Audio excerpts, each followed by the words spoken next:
Victor Dalton, Grand Vizier of the VNV Empire, thought he had developed tinnitus for a minute. The world had gone completely silent after he heard Vainqueur's latest words. I'm sorry, what did your majesty just say?" the vizier asked as he regained his hearing, the demolished imperial palace standing to his left as a ruined testament to today's chaos. "Manling Victor, meet my new minion."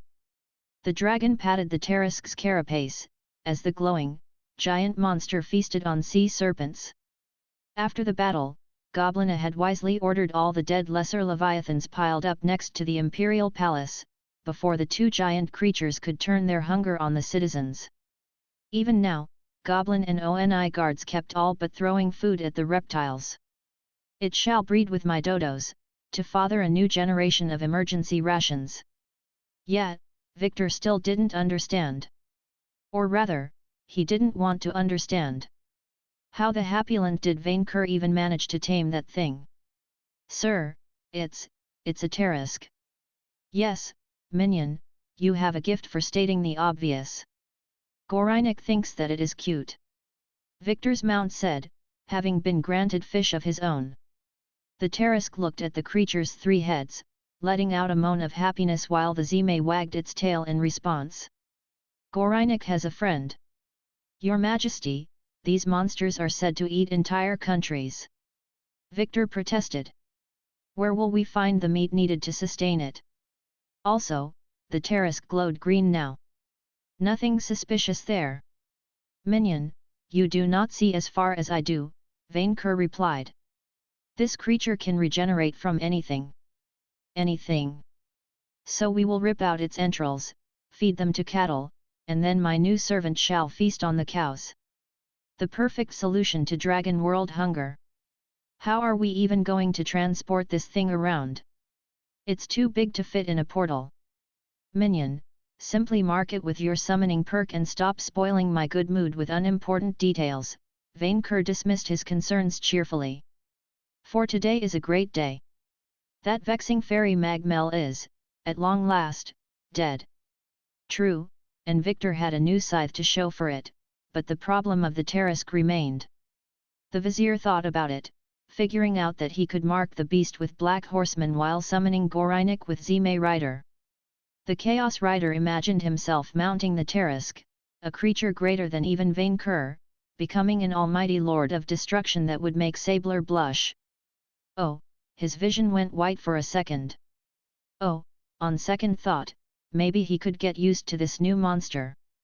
Leaving the reptiles to their victory feast, Victor walked towards the palace's gate, where Goblina had a drink with her generals and Ludwig van. Meanwhile, Kia was praying to Mithras in a corner alongside the Arisen angels, doing their best to ignore everyone else with one exception. She always kept a bound and gagged Ornug within arm's reach. "Nice new scythe, Vic." Goblina raised a goblet of wine in his direction, imitated by her men. "A great weapon, worthy of today's hero." "I still haven't checked what it does," the vizier said, examining it more closely. "Harvest quality, S, minor sentient artifact, purpose, gather as many souls and knowledge as possible. Material, Fomorian wood. Endurance, /weight, 4,5 kgs. Bonus, plus 10 ski damage, plus 30 critical, bypass non-magical protections. Inflicts a STR/VIT debuff on successful hits. Wielder can cast Darkest Fear at will and inflicts insta-death on a critical hit. Reaper only. A scythe created from the remains of Magmel, Harvest is still animated by the Fomor Lord's lust for knowledge. Instead of existing independently, souls reaped by Harvest become part of a hive mind devoted to its wielder, sharing their knowledge truthfully. In addition, Harvest's edge does not cut through flesh, but souls. As such, while it bypasses all physical protections and damage incorporeal targets, it cannot harm a soulless creature. Neat. Goblina said, having looked at the stats with one of her own perks. The more people you kill with it, the smarter you will get. Let's not go down that road, Victor said, although he vowed to interrogate Magmel's spirit as soon as more urgent matters were dealt with. You're surprisingly chill about this disaster. I cannot believe that the resistance sank as low as to ally with the farmers to stage a terrorist attack, Goblina said while offering him a goblet, which he politely declined. Farmers. I will have to double the number of guards to better protect our citizens against their treacherous attacks. The resistance, the propaganda machine course. Victor remembered that it was one of the few courses that he didn't ace. And don't forget that your army managed to fight back the fairy armies, while we cleaned up Mount Yagamai on your orders. Exactly. Finally, the citizens of the Chikoku Empire know that their shogun can protect them from anything. Especially from themselves. I must say this was an interesting turn of events, Ludwig van told Victor. But it distracted us from what truly matters. The sooner we finish your training, the sooner you can live up to your end of our delicious bargain. I spent all the potions I intended to use for the ritual, Victor admitted sheepishly. And it will take a few more days to set up a portal and gather the reinforcements needed. Can we put it back to a few days? If we must, then I encourage you to take a few days to indulge yourself, make peace with your family, you know. Even with all the preparations, your chances of survival are slim. Hey, Vic, what did you get into this time? Goblina asked, confused. I'm going to attempt the Commisibili, Victor explained, the goblin's face turning white, to level up in a prestigious class. Vic, don't do it, the conqueror all but begged her former academic rival. It's suicide. You know what happens at the end. I have to try, the vizier said, having made peace with the risks. I must. You aren't going to survive it on your own. Goblina insisted, but the vizier remained firm in his decision. Fine, I'll help then. No, Victor protested, trying to let her down gently while Ludwig raised an eyebrow. He must have found his student a bit disappointing. I'm sorry, but you can't. You just can't. Nonsense. I have the best spellcasters on hand, I will figure something out. I'm not leaving you to die, not like this. Not like this. It's fine, Goblina, Victor hugged her as if they were meeting for the last time. It's the thought that counts. Kia chose that moment to end her meditation, moving towards the group with a scroll in hand. Vic, she said, blatantly ignoring the goblin conqueror. We need to address a crucial matter. Ornoob, Victor said, glancing at the captured orc. Ornoob, Kia nodded grimly. What are we going to do with him? I asked Marber through Scarlet Study to prepare a moon rocket with his name on it, but Thulgather put his veto on it. He said that criminals and exiles are welcome, but sending that orc will be interpreted as an act of war. How far can your rockets go? In the dwarf's words, as far as needed, Victor replied firmly. Mars, maybe this dimension's equivalent of Pluto. Make it Pluto. The farther, the better. I will have the launch ready for Samhain, Victor decided, while the captive orc silently protested. May the gods forgive us. Now that the fate of the villainous orc was decided, Victor turned to the other problem, the flock of winged insurance salesmen glaring at him. Fraudster, one of the angels said, as Kia and the vizier approached his group. Scammer, Victor replied calmly, the angel immediately reaching for a flaming sword in fury. The securities the vizier had put in the Arisen revival process prevented the bird from striking, much to his frustration. What do you want from me? Send us back to heaven, you thief of souls, another angel all but ordered. We came to your help in your hour of need. Reward us appropriately. You came to my hour of need 15 minutes late. Victor replied, astonished by their entitlement. I owe you nothing. You cast us down to hell, heathen. No, I didn't. I sent you to Happyland, and you earned your stay there. Heaven will not take you back, Kia said. I asked my patron, Mithras, and he said that you need to repent for your deceitful ways first. Repent, one of the angels laughed with contempt. What, like mortals? We are angels, we are good by definition, another replied. And that mindset is the root of your problem, Kia replied firmly, raising her arms. Look, neither Vic nor I make the rules. Stick to them or go back downstairs. The angels exchanged glances. The vizier suddenly realized that after living off the souls of mortals for so long, they had lost all understanding of ethics beyond vague concepts. Look, Victor pointed his scythe at the devastated city, if you want to make up for your afterlife scam, start by helping the living. The capital is in ruins, thousands are homeless, and there's a plague sweeping the continent outside this island.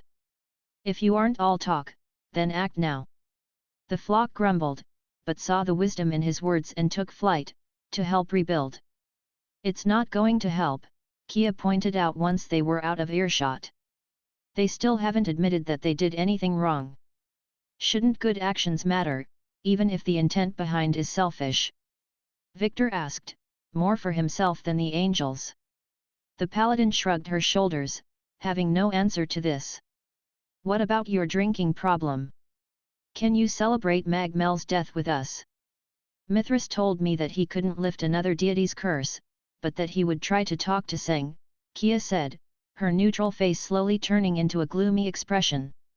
Which means that, when the adrenaline and dopamine from our recent fight leave my body, I will have to face the meaninglessness of existence without booze. She looked devastated, and the vizier hated to see her like this. It reminded him of his early days as Vainqueur's sidekick. Maybe you can transfer your alcohol addiction to something healthier. Victor suggested. Like what, cigarettes? I don't think Outremont even has tobacco. I was going to suggest sarcasm or sex since they are my own coping mechanisms. I know that your full heal spell will cure your lungs, but I can't recommend smoking. Kia scowled. Why is this happening to me? She asked out loud, sounding well and truly angry. I saved the world and I feel miserable, while you conquer countries on a whim and get rewarded for it. Major villains run away screaming when they see me, while they keep throwing themselves at you, even if we are evenly matched in levels. Why, yes, Victor replied, letting her blow off steam. If you're the strongest paladin in the world, of course every sane villain will flee. While if you're painful annoyances like Vainqueur and I, everyone wants you dead, angels, and tyrants alike. The paladin looked at him with a strange look. Charisma check successful. Hey? Mithras warned me that if I keep associating with you, the only direction is down, Kia said suddenly. Victor put his scythe on his shoulder. That's a bit harsh. I do admit I may have been a bad influence on Meal, but I'll make up for it. About that, Kia made a face, before handing him the scroll she carried. I asked Mithras about your intent to go to heaven, and he teleported this to my hand. It's her writing. She's doing okay? Victor asked, immediately grabbing the message. Apparently, she managed to turn her resignation into some kind of political protest and established her independent afterlife agency. She's fine. Victor understood the message. Meal could have met him directly, but chose not to. The vizier opened the scroll with his free hand and quickly recognized Meal's writing. The more he read though, the more his mood soured. Vic. The vizier was thankful the concerned paladin couldn't see his crushed face beneath his helmet. Vic, you're all right. No, he said, closing the scroll and extending his wings. I'll join the feast later. Vic, you let me cry on your shoulder for 5 hours, you can do the same with mine if you need it. Thank you, but I would rather be alone for a while, the vizier replied, flying away much to the paladin's consternation. Victor moved above the devastated city, watching angels grudgingly helping the locals clean up debris. He briefly stopped by the carpet-bombed ruins of the lowly house, before wandering off aimlessly. He thought moving and stretching his wings would clear out his mind, and it helped, but only a little. Eventually, he sat on the city's outer wall, as far away from people as he could. He removed his helmet, put it next to him alongside his scythe and the scroll, and then watched the sunset in silence. He had no idea how long he waited there, watching the sun slowly vanish beyond the ocean while Vainqueur and everybody else feasted to their heart's content. But eventually, he sensed a presence manifest next to him, a superb lady manifesting from nothing. "Greetings, Victor." The goddess Camilla had traded her usual dress for a fancy purple yukata with white flower symbols. Her claim smelled a sweet, honeyed perfume coming from her. "I am sorry I could not come to you beforehand, as the goddess of plagues, I have been very busy lately." "I see. I wish I had been there when you unlocked the 8th tier of spellcasting." At this point, the balance completely breaks down and the real fun for magicians begins. "I have so much to teach you, especially with that new scythe of yours." Victor said nothing. The goddess winced at his depressed mood, before sitting next to him. She quickly noticed the scroll he was carrying. "What is this?" "A letter of resignation, a restraining order, and the lifelike picture of a ship sinking." "From the angel girl." Camilla shook her head. "It could not end otherwise, Victor, and you knew it." "I try to do good deeds, but I don't find them enjoyable or they backfire. I don't have the stomach to go full Akinapep either," the vizier complained. "Is there something wrong with me?" "Of course not, Victor," she said, her soft hand moving to his armored shoulder. "You are just bi-neutral." "Bi-neutral? You are attracted to both good and evil. You're young, so you're still exploring your karmic identity. It's fine. I had a bi-neutral phase too when I was younger." Victor looked at her with an eyebrow raised. "You did?" "Yes, there was that dashing paladin my adventurer party kept fighting." Camilla sighed as if reminiscing about shameful days. "Victor, it is time I give you the talk." "The talk about what?" "About where falls and redemption come from. You see, when a paladin and a necromancer get close enough, sometimes, they start having unprotected charisma checks. It's fun, very fun, but 8 months later, it results in a redemption or a fall. It's a really messy process." "Are we talking about sex or paladins?" Victor blurted out. "About paladins," Camilla clarified her intent. "There was a knight my party had a feud with when we were both mortals. He had a high charisma stat, me too, we kept having close encounters, you can see where it led. We never went beyond kissing and making out, but it was passionate. I even left my party and necromancy behind for a time, just he tried everything to make me reconsider, shouting that I was making a mistake. He was right, but I was curious, and smitten." It didn't take a genius for Victor to figure out who was the paladin in question. The scriptures never mentioned that part. "Because it ended poorly, for both of us. I was making efforts to mend our alignment differences, but he wanted more than I was willing to give. He asked me to have a redemption, while I didn't want that kind of commitment. I was ready to make a compromise, stop necromancy if I could keep a harem on the side, but he wanted it all. So-called good guys think they mean well, but in the end, all they want is to control you. Reshape you in their image, make you conform. Very narcissistic when you think about it." He could practically taste the bitterness in her voice. Of course, while the vizier kept it for himself, he knew that she was probably biased. He only had one side of the story to listen to. "We had fights, and I returned to my necromancy to blow off steam.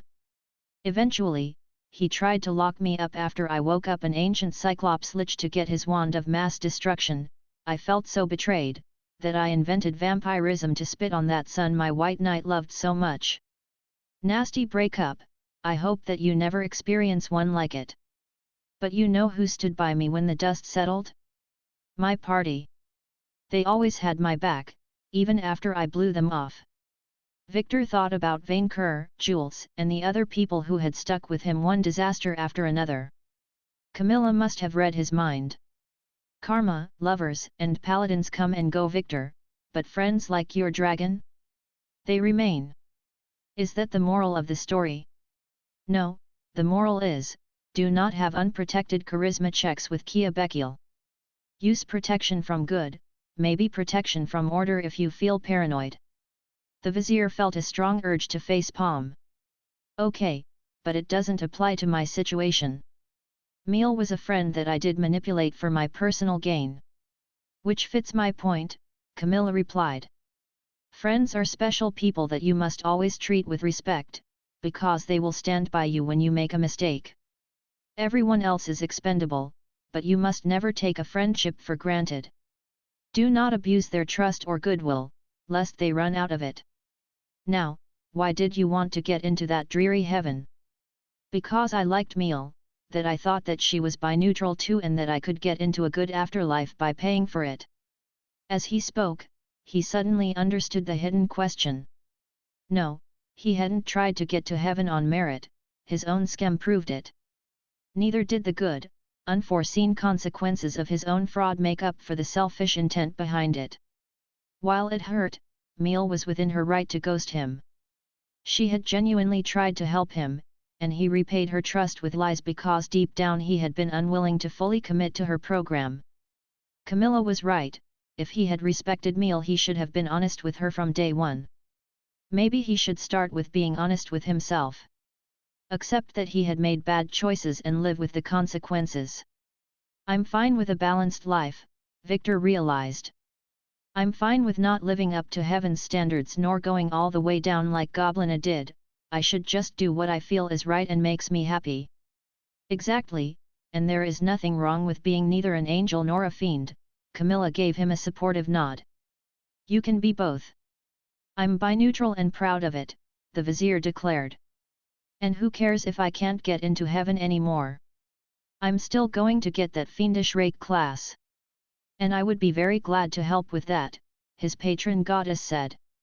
I did promise you a gift if you managed to revive yourself on your own. About that, I have a friend in trouble with Sing, Victor said. Can you help with that instead? As you said, I have to stick to my party. Camilla looked extremely disappointed.